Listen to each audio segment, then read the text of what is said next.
The NBA Cup is going on, and does anyone care? I mean this sincerely. I think the NBA Cup is one of the biggest failures in all of professional sports. It is dumb, it is stupid, it is pointless. This whole thing is stupid. It is just a gimmick, but I do have 2 ways to save it, and I will give you those in just a little bit. But man, the NBA Cup, or now the Emirates Cup, is just stupid. Wow, look at the colors. This whole thing with the courts, is that really all we have? The courts are blue, the courts are red, the courts are green. Look, they got a new jersey, a city jersey. That's different than the regular. I mean, no one cares. No, and I don't care. It's something nobody asked for. It's just not a big deal. No one seems to give a crap. It's just basketball games. It's the same game, just dipped in Gatorade or paint or something. So this year, we are adding some color. And they advertise and they talk about it. This isn't world building. It's like Home Depot cosplay. The viewership has already dropped off again. It's only been around for 3 years. It's dropped off again. Group stage fell 10% in the latest ratings, 1.33 million average. No one's watching. 10% less than 1.49 million just last season. People have seen this. They just don't care. There's nothing to get into it. And a 10% drop in just your 3rd year when you've been hyping the crap out of this again is a disaster. And I think one of the biggest problems is that, dude, does anyone know what's going on? Does anyone even understand this tournament, what it even is?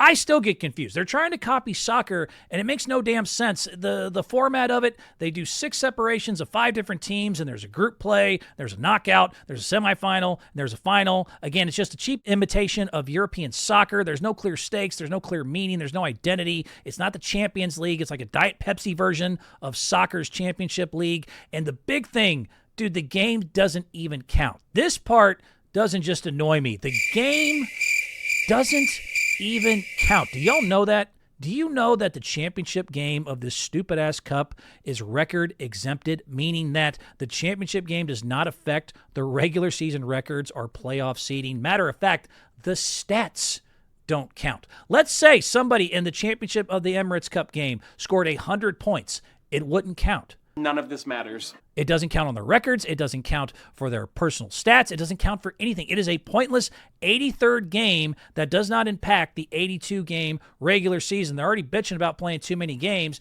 And the prize money even, which is what they really also try to prop up, that they have a cash prize of $500,000 for every player on the team.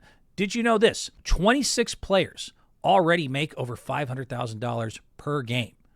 So your big prize is every player gets $500,000. Meanwhile, 26 players make at least $42 million a year, which goes out to $500,000 per game. They make this on a Tuesday, dude. That doesn't mean to an NBA player, especially a star one. $500,000 does nothing for them. I sprinkle diamonds on everything I eat. Not to mention the Emirates branding was just a terrible idea. I don't know who thought that was good. The human rights criticism about the sponsorship has also been a big thing. A real chunk of the audience does get offended by this. They don't like the association. It creates a barrier to a stupid idea that was already really not that well liked. You just can't build tradition on controversy. It's like trying to ride a unicycle during an earthquake. You just got to watch these and hope you don't hurt yourself too much. I get the money's there, but people have also pushed back on that. But it doesn't fit the identity.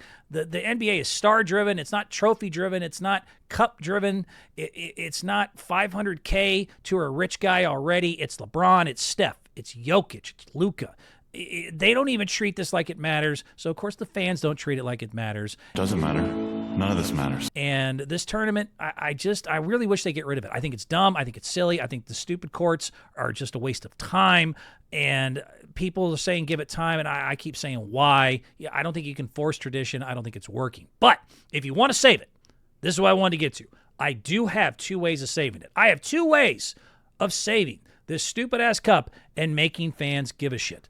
My 2 solutions, I'm glad you asked. The first one, let's at least start telling a story. Like I said, anybody can get into a story. Make us care about the ones the money actually matters to, a.k.a. the end of the bench guy. Not Giannis, not Steph. $500K ain't going to do anything for them.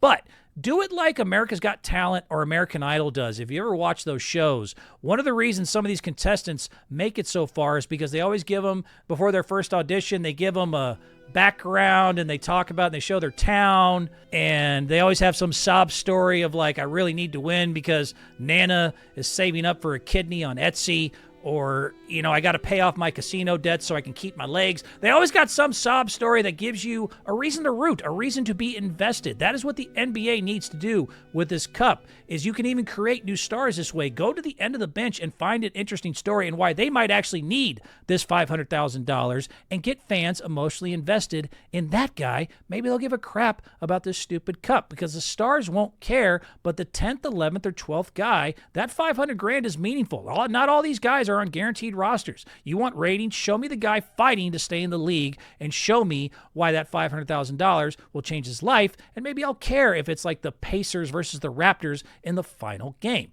The other one, and this is actually the best solution. I only gave that first one to kind of help them with marketing. This is actually the best way to do it. You give the winner of the NBA Emirates Cup an automatic play-in bid. That's it.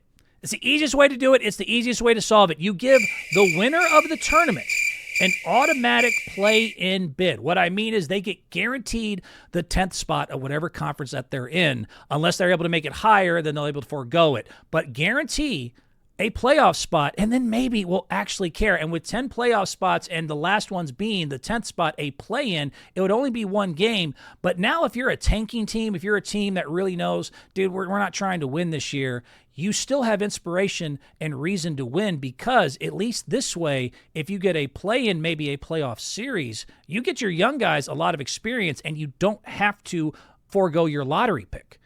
I think this solves all their problems here, because now some of these younger teams that maybe don't think or care too much will think, oh my God, hey, if we just win this, if nothing else, we'll get some playoff experience. That would be great. And at least a puncher's chance to, who knows, maybe run all the way to the NBA Finals and still keep your lottery pick.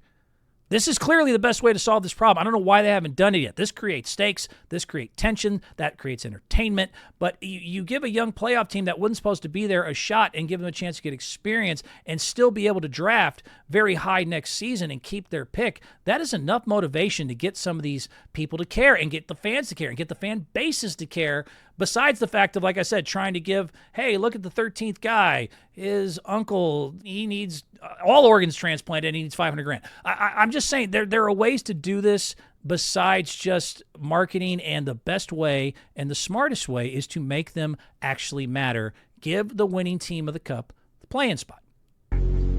It's so simple. I mean, it really is. I solved your damn problems. Either give us stories or give us stakes, because right now it is stupid. It is pointless. I would say get rid of it if you don't do one of these two solutions, but I'll move on. Next thing I want to talk about. Tricky Guy Sports. Full episode online now. Click on the link. Get to the chopper. Do it now.